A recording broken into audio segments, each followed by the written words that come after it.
आज का डिनर का मेन्यू क्या है? आज से लेकर पूरे सप्ताह तक का आपका मेन्यू तय ही नहीं है, तब आप सुराना परिवार की तरह से व्यवस्थित काम नहीं करते हैं।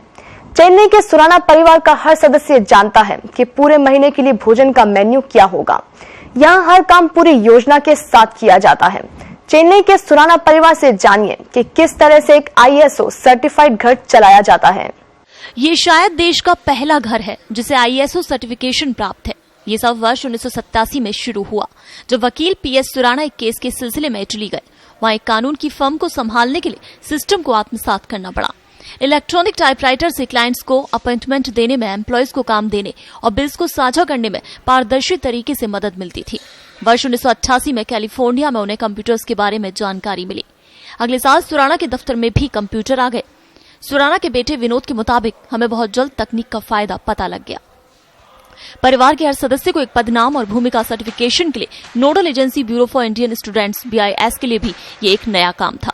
परिवार के सदस्यों ने BIS के अधिकारियों के साथ स्टूडेंट्स का एक मैनुअल तैयार किया। इसमें सालाना भोजन का मेन्यू भी तय किया गया था। वर्ष 2009 में जब उन्होंने शहर के मध्य में RK सलाई में अपनी मल्टी स्टोरी लॉ फर्म के टॉप पर नया मकान बनाया, तो अद्यतन ISO स्टूडेंट्स के मुताबिक पर्यावरणीय जरूरतों का ध्यान रखते हुए विभिन्न पहलुओं को शामिल किया गया। ऊर्जा की बचत के लिए दफ्तर और घर में विशेष ध्यान रखा गया और दिन में वहां पर किसी तरह की कृत्रिम रोशनी की जरूरत नहीं होती। ISO गाइडलाइन को ध्यान में रखते हुए परिवार के हर सदस्य को एक पदनाम और भूमिका दी गई और एक मैनुअल में उनके काम के बारे में दिशा निर्देश तय किए गए।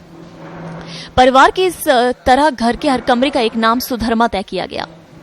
मेहमानों के कमरे को अतिथि कहा जाता है, रसोई को अन्नलक्ष्मी कहा जाता है, डाइनिंग रूम को तृप्ति और पूजा के कमरे को कैवल्य धाम, वहीं लिविंग रूम को आशियाना, बच्चों के कमरे को शिशु कुटीर, पढ़ाई के कमरे को सरस्वती, बुजुर्ग दंपति के बेडरूम को आंचल और युवा दंपति के बेडरूम को वैभव और भंडार कक्ष को कोठार कहा जाता है।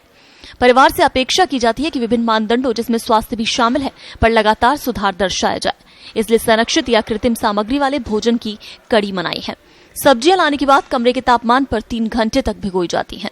परिवार के बिजली के बिल और ऑफिस के उपकरणों और स्टेशनरी की लागत में कमी आई है। घर होने के नाते ISO दिशा निर्देशों में थोड़ी छूट भी दी गई, जैसे रविवार को कोई तय मेन्यू नहीं होता। सर्टिफिकेशन को बनाए रखने के लिए फीडबैक और संतुष्टि महत्वपूर्ण है। परिवार के मुखिया पर परिवार की जिम्मेदारी है, वहीं प्रबंधन प्रतिनिधि पर काम को पूरा करने की जिम्मेदारी। परिवार की प्रतिनिधि सारे संचालनों पर निगाह रखती है और तय करती है कि सारी पद्धतियां सही तरह से काम कर सकें। ग्राहकों, मेहमानों के फीडबैक के आधार पर एक निश्चित समय के बाद बोर्ड मीटिंग होती है और बदलावों पर चर्चा की जाती है।